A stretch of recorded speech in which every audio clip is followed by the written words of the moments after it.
All right, well, depending on your fitness level, you could certainly have done a little bit of something outside just about every day this week. That's true. Today was the worst, though, right? Of all the days, it was like kind of foggy and gloomy. Yeah, temperature-wise, Dave, I know we weren't terrible today, but it just sort of felt like a pretty London summer day.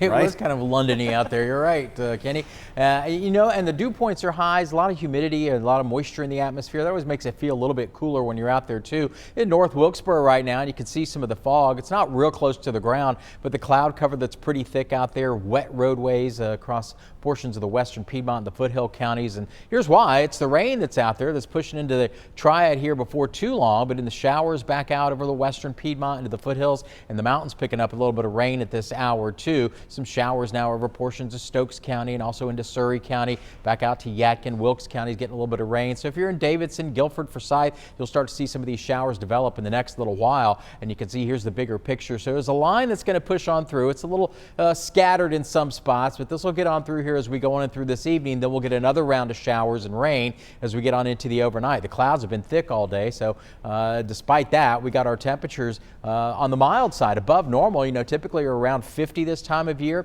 We're in the low 60s, even mid 60s in Burlington right now. 61 Lexington, it's 54 in Winston-Salem. So starting to cool off with that rain starting to approach at this hour. There's been some fog mainly out to the west today and some thicker fog down around Iredell County, back out towards Hickory, back up into those southern foothill counties. And we'll start to see some visibility issues as we get on into tomorrow morning. In fact, we may see some fog levels less than a mile across portions of the Piedmont to start off Saturday before that lifts out as we get on into a little bit later on into the morning hours. But the clouds will be around tomorrow. Overnight tonight, periods of rain. May see a few heavy patches too in the overnight, and then again as we get into tomorrow morning. And then Saturday, some gusty showers, some off and on rain shower activity. It may not rain every second, but we might get an isolated storm in here as we go into the afternoon tomorrow too. But we don't expect anything that would be widespread. And then Sunday, clearing, cool and brisk. We'll see our temperatures come down a little bit for a couple days, then mild back up as we get into the middle part of the week. Here's this warm front, and it's trying to lift off to the north a little bit more. Showers out ahead of this cold front. This front will move through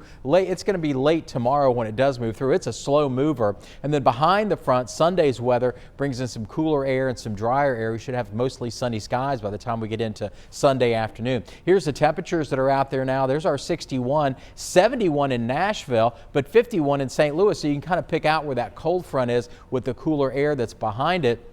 So this warm air will go by the wayside as we get into the second half of the weekend, but it'll be before that front moves through. We'll still stay warm tomorrow, getting our temperatures mid and upper 60s. Tomorrow's an impact day all the way through into the afternoon, late afternoon hours with that chance for rain in there. Maybe an isolated thunderstorm as we get into the afternoon as well. Also into the foothills, mid 60s there and some impact rain there for them as well. And then in the mountains, temperatures get into the upper 50s with some showers off and on through the day with the best chances of rain early in the day for the mountains tomorrow, especially in the morning hours. So tonight through Saturday evening, we'll keep that chance for showers around, a good chance of them. So that's the main reason we have that as an impact day on Saturday with those periods of showers and isolated rumble of thunder and gusty winds too, wet roads and activities. If you've got anything planned for your Saturday, winds may be coming up anywhere out of the southwest, maybe 15 to 25 miles per hour at times tomorrow, especially if you get under some heavier rain patches. Here's 10 o'clock tonight. You can see how scattered the activity is. Then as we get into the overnight, notice some of this heavier rain that starts to come in across the region.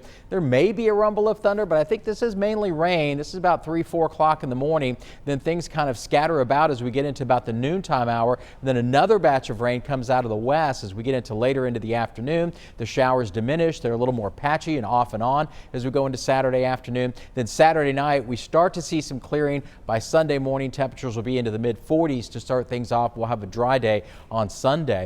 Here's the potential rainfall, mainly back out to the west, maybe 1 to 2 inches in some of those areas, an inch of rain or so. And you saw how patchy that heavy rain was. So you get under those. Some of you might have we'll have a wide variety of rainfall totals when we get it all totaled up by tomorrow late in the day when we take a look at that. We are not under a marginal risk for severe storms anymore, but we may have an isolated thunderstorm tomorrow. So if you're headed to the Panthers game, it'll be windy. It'll be kind of damp, off and on showers. The football will probably be wet at times. And I can also tell you that the winds will be up. That may affect the kicking game a little bit, but it'll be warm. Temperatures around 71 for that 4:30 kick. We'll keep the showers in place as we get in towards the end of the game, and temperatures still in the upper 60s. 7-day forecast looks like this for you on Sunday. It is cooler, but it's drier, and 50, 47 on Monday, so a chilly day there. And then we're not bad Tuesday and Wednesday, and we got a chance for some showers in here Thursday. It may be a cold rain, temperatures around 40, and then we get really cold Friday. Highs only in the 30s expected Friday afternoon.